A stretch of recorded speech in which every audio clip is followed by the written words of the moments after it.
Mangrove dikenal memiliki fungsi ekologi dan juga sebagai paru-paru dunia karena menyumbang oksigen bagi perkembangan hidup manusia. Bahkan tidak sedikit dari masyarakat sekitar pesisir di Pulau Lombok yang justru bergantung ekonominya dari keberadaan ekosistem mangrove. Di Provinsi Nusa Tenggara Barat, keberadaan mangrove mulai terancam seiring dengan perusakan ekosistem ini secara masif sejak 29 tahun silam. Menurut pakar biologi Universitas Mataram, Profesor Dr. Agil Al-Idrus, bahwa terjadi degradasi ekosistem mangrove dari 49.174 hektar pada tahun 1993 dan hanya tersisa sekitar 18.000 hektar pada 2021. Untuk itu, kampanye melalui media ini perlu dilakukan agar secara perlahan tapi pasti mengembalikan kejayaan mangrove sebagai paru-paru dunia. Melestarikan sabuk hijau mangrove sama dengan menyelamatkan banyak nyawa. Menyikapi banyaknya respon publik melalui media sosial tentang pentingnya menjaga kelestarian mangrove, RRI melaksanakan dialog dengan menghadirkan pakar dan praktisi sekaligus mengundang interaksi publik. Baik, saya langsung ke narasumber. Pertama saya ke Prof. Agil terlebih dahulu. Ini Pak Agil, mungkin bisa dijelaskan terlebih dulu atau dipaparkan bagaimana kondisi ekosistem kita yang ada di Teluk Jor, Pak Agil.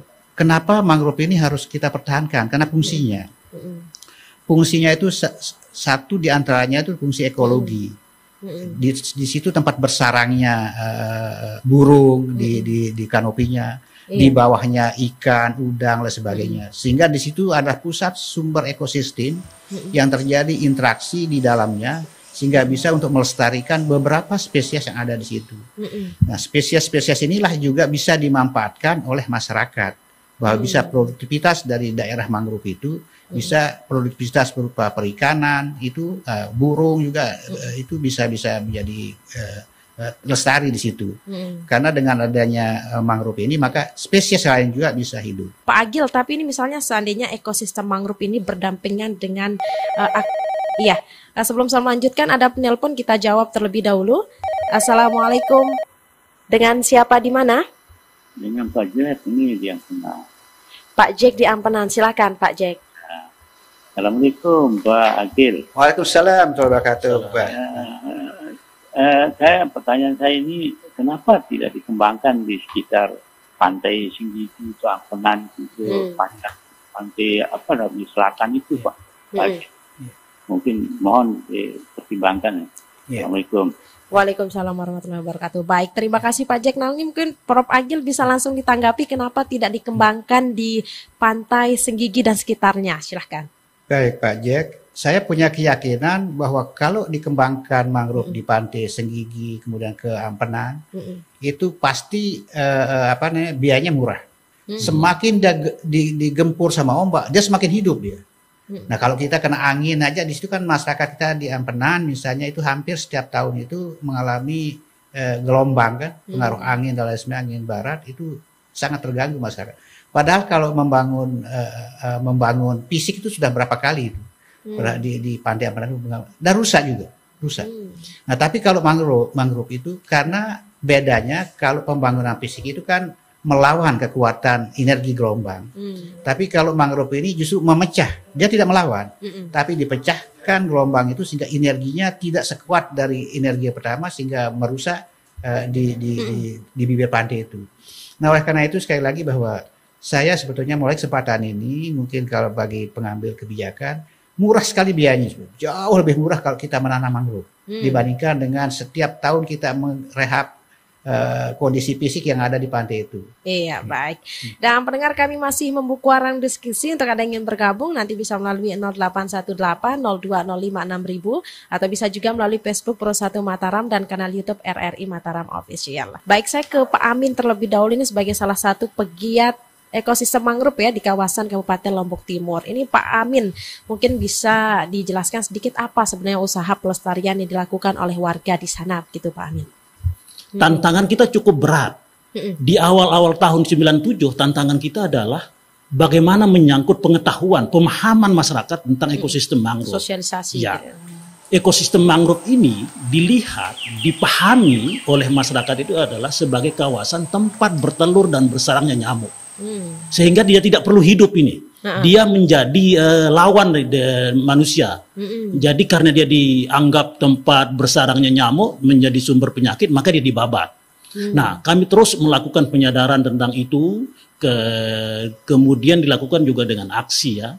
Kami menanam di Teluk Jor, kemudian di Potombaku. Hari ini yang dinikmati oleh teman-teman di Potombaku, kami tanam 97 yang ada di Balai Mangrove ya. Sudah puluhan tahun ya? Ya, 97 kami tanam. Belum ada Dinas Kehutanan, ada istilahnya BRLKT waktu itu. BRLKT. Nah, itu jenisnya Rhizopora, ada yang Stilosa, ada yang Mucronata. Alhamdulillah sekarang sudah luar biasa batangnya, ini bisa dimanfaatkan untuk jasa-jasa lingkungan dan memberikan hidup kepada warganya.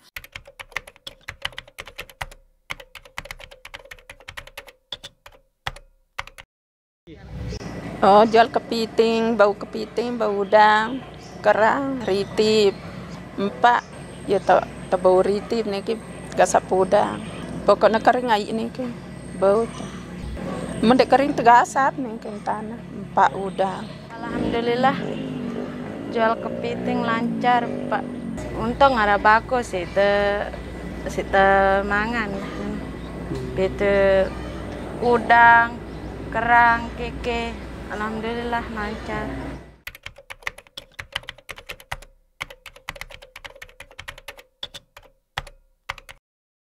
Selain berdampak kepada lingkungan, ekonomi masyarakat juga berdampak ya. Jadi karena mata pencarian masyarakat di sini 80% lah di pesisir, seperti nelayan kepiting, gitu, nelayan ikan. Jadi dampaknya terasa untuk masyarakat sekitar. Ekosistem mangrove menjadi komoditas yang saat ini juga tengah diperjuangkan oleh pemerintah Provinsi Nusa Tenggara Barat karena memang sejak 20 tahun terakhir kondisi ekosistem ini mengalami degradasi di hampir sebagian besar wilayah Provinsi Nusa Tenggara Barat. Ada dua daerah yang memang saat ini menjadi fokus bagaimana pengembangan ekosistem mangrove, yaitu Kabupaten Lombok Timur dan juga Kabupaten Lombok Barat. Di Lombok Barat sendiri memang seperti yang terlihat bahwa mangrove sudah dalam kondisi yang sangat kondusif sehingga menjadi daya tarik tidak hanya sebagai tempat berwisata bagi masyarakat, tetapi juga ada dampak ekonomi lain yang dirasakan oleh masyarakat itu sendiri, mulai dari bagaimana mereka memanfaatkan berbagai komoditas perikanan, tetapi juga mereka bisa memanfaatkan untuk kebutuhan lain, termasuk dalam mewaspadai kemungkinan terjadinya bencana yang diakibatkan oleh kondisi iklim atau terjadinya perubahan iklim dalam beberapa tahun terakhir ini. Salah satunya abrasi pantai. Di wilayah Sekotong ini misalnya, itu mampu mengendalikan kondisi bencana yang diakibatkan oleh abrasi pantai ataupun terjangan ombak di wilayah Sekotong Lombok Barat ini. Namun demikian memang menjadi PR utama adalah bagaimana regulasi dari pemerintah agar ke depan mangrove ini menjadi komoditas yang diprioritaskan karena tidak hanya berdampak terhadap masalah ekonomi, tetapi juga menjadi salah satu pemicu, menjadi salah satu indikator bagaimana menjaga kondisi iklim tetap stabil. Ayo kita lestarikan mangrove untuk kehidupan yang lebih baik. Kalau bukan sekarang, kapan lagi? Kalau bukan kita, siapa lagi? Mangrove for life. Mangrove for life.